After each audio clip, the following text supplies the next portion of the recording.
All right. Hi, Ryan. Obviously, they're from the radio show, getting the understanding that CJ is going to play Saturday. My question is about your comfort level you developed last week with getting both Kyle and Jack in the game, getting them reps, real-time opportunities to play. Where is your comfort level now? If there is a setback, if you need to go to them, the fact they've got something on tape you can go to from experience.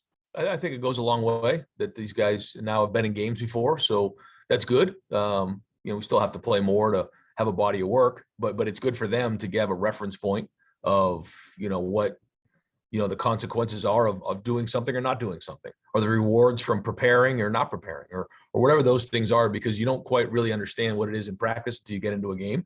And some good lessons learned there, and anytime we can do that, we want to do that and make sure those guys get those reps. When it's appropriate, we will.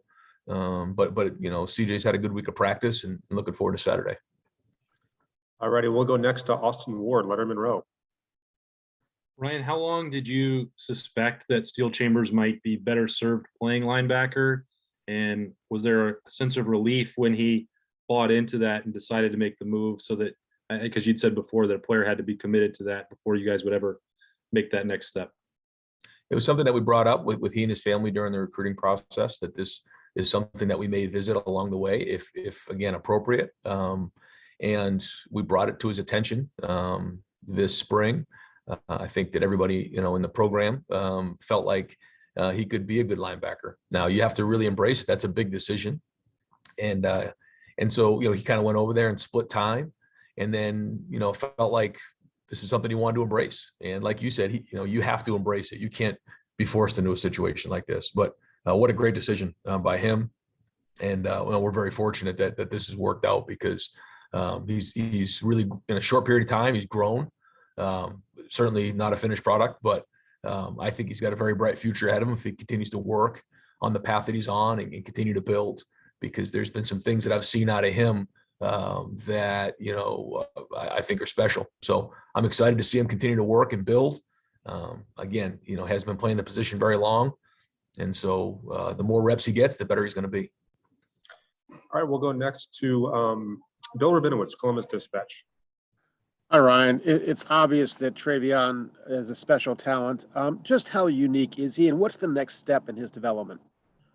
I mean, I don't know. I mean, I think that, we're 4 games in, and we're going to continue to learn more as the time goes on. But, he needs to first off just focus on taking care of that football. That's the first thing.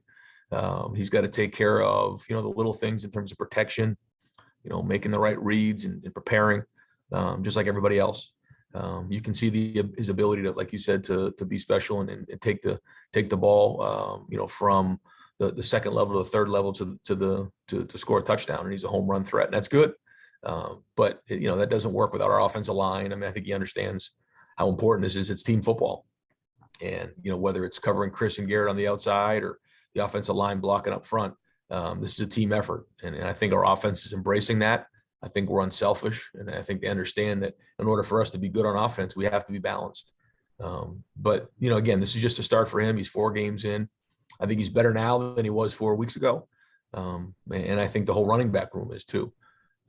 And I think it's got to be a strength for us as we move forward. But we'll see. Still got a long season ahead of us, and so we'll keep growing on it. Thanks. All righty, next up, we'll go to Dan Hope, 11 Warriors. Hey, Ryan, you guys have 5 players from New Jersey, 3 from New York. Kind of what's made that a valuable recruiting area for you? And now that Rutgers is kind of starting to build some momentum, are you getting more resistance on the recruiting trail from Rutgers? I think all those guys are excited to get back to the Northeast, which is great. And, some good players, and Greg, had his hand in recruiting several of those guys.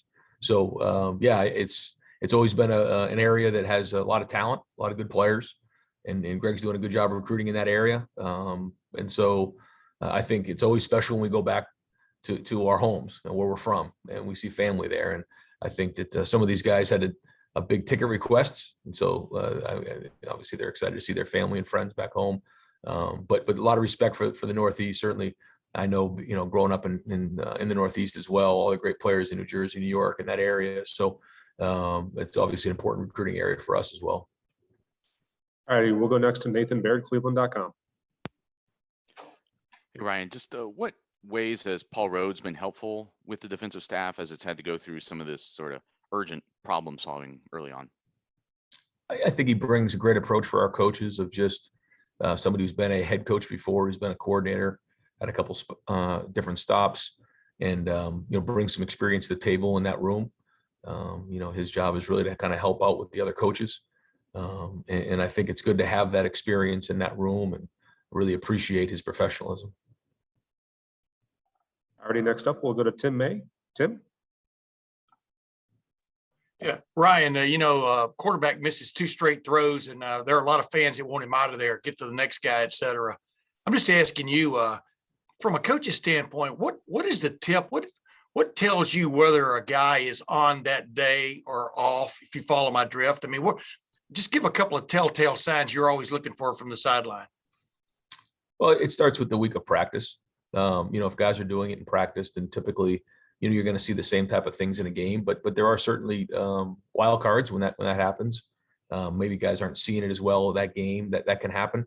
And there's a lot of factors that play into that. And I think that's kind of a game by game, case by case situation of when do you think, a guy's, feeling it, he's in a rhythm, or when he's not, because there's a lot of things that come into play. There's protection, there's route running, there's all those type of scheme. And so, identifying what that issue is at the moment, and then maybe trying to help them get into a rhythm is important. But again, it's usually, I would say, just to answer your question, it's probably a case by case situation based on what going into the game. And is a shovel pass a good way to get out of it? Shovel pass? Yeah, no, you kind of got Kyle going last week with a couple of shovel passes, Yeah. Well, you try to find ways to get him into a rhythm. I mean, that's part of it. And by playing the position, I kind of understand sometimes where, in the first game, you can all of a sudden start to, in your mind, build things up that, maybe aren't there. You just got to trust your eyes and trust your training. And then once you get into the rhythm and you kind of flush out all those nerves, you can go back to playing the game. And so tried to do that a little bit the other night. I appreciate it, man. Yep. Alrighty, next up, Clay Hall, WSYX.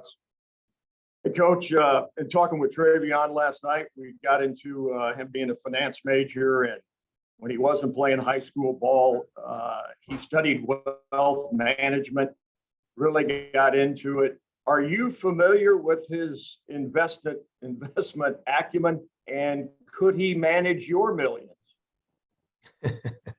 Well, I am aware that he likes to invest his money. It was probably in the springtime. I walked by one of the hot or cold tubs, and he was in there on his phone.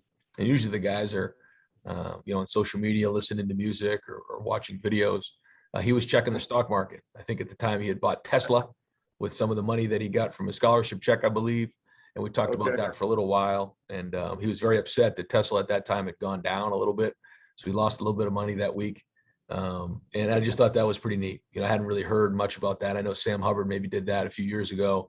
But even for a young guy to take that money and invest moving forward is, pretty forward thinking and very mature for a young man. So, that's part of the deal, is investing in your future. It's not what you make, it's what you save. And, we're just impressed by that whole interaction. Shows you Right, he's a we got time for self-starter, just a couple more. We'll go first to Jeremy Birmingham, Letterman Row. Jeremy. Hey, Ryan, with the emergence of JT Tuimoloau, with Jack, with some of these young guys on the defensive line, how important is it for you to see the next step be taken by Tyreek, by Javonte, to put themselves in a position where not only are they back to being in that leadership role you expected, but to be on the field because those other guys are playing so well?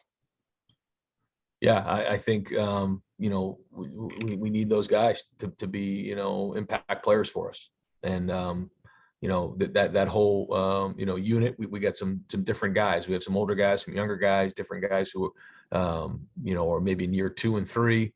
So it's a little bit of a mix right now. But yeah, anytime you have guys with the talent level that they have, you're looking for impact players there. And so, the better they practice, then the better they're going to play. And so now as we get into conference play, this team needs them.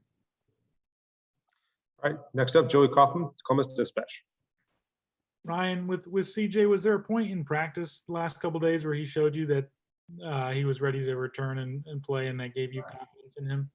Probably about halfway through Tuesday. I thought he knocked a little bit of rust off Tuesday, the beginning of practice, and then finally got into a rhythm about halfway through Tuesday.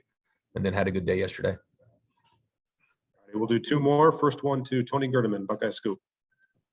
Ryan, you were just talking about the maturity of TreVeyon Henderson. You've spoken well of Emeka Egbuka. How mature is this freshman group overall, and how much of that is allowing them to play as opposed to just their sheer talent? Well, I think when you combine maturity and talent and production, then you have something special. And I'm excited to say that I see that in some of these guys, which is great. Not just the young guys. See it in a lot of our guys. See it in some of the older guys, some of the experienced players who have been around, and that's great. But it is exciting to know, that the future is really, really bright when you have talented young men who have maturity and have a seriousness and a focus and an approach, like some of the guys on our team, and that's exciting. And there's obviously some mentoring that's going on right now across the board for these guys, and that's great. And so the more we can build on that, again, the brighter the future is going to be. And last question, we'll wrap it up with Stephen Means, Cleveland.com. Ryan, when you have a young quarterback, whether it's this year, whether it was 2019, Justin's first year, how much does having an established running game with what TreVeyon's been doing, with JK doing that year, how much does that help a young quarterback and maybe take some of the pressure off him to immediately be the best version of himself? I think it's huge. Yeah, I think that anytime that, you have a balance and you're forcing teams to stop the run, that changes it. It turns them into, one eye structure, or, opens up the middle of the field, for down the field throws, and then, allows the guys on the perimeter to be as good as they can be. And that's a better way for a young quarterback to come along. So establishing the run is critical. I don't think that maybe in the Oregon game we did that enough and probably put too much on CJ. So what we got to do moving forward, and I think it's been an emphasis the last couple of weeks, is establish that run game to build that balance. And then, like you said, take a little pressure off. But, we need him to play well regardless. We got really good playmakers on the outside, and we need to get them the ball in space and make great decisions. And if we're doing that, then we got a chance to be really good on offense and find that balance we're looking for. All righty, Coach. Thank you very much. We'll talk to you Saturday.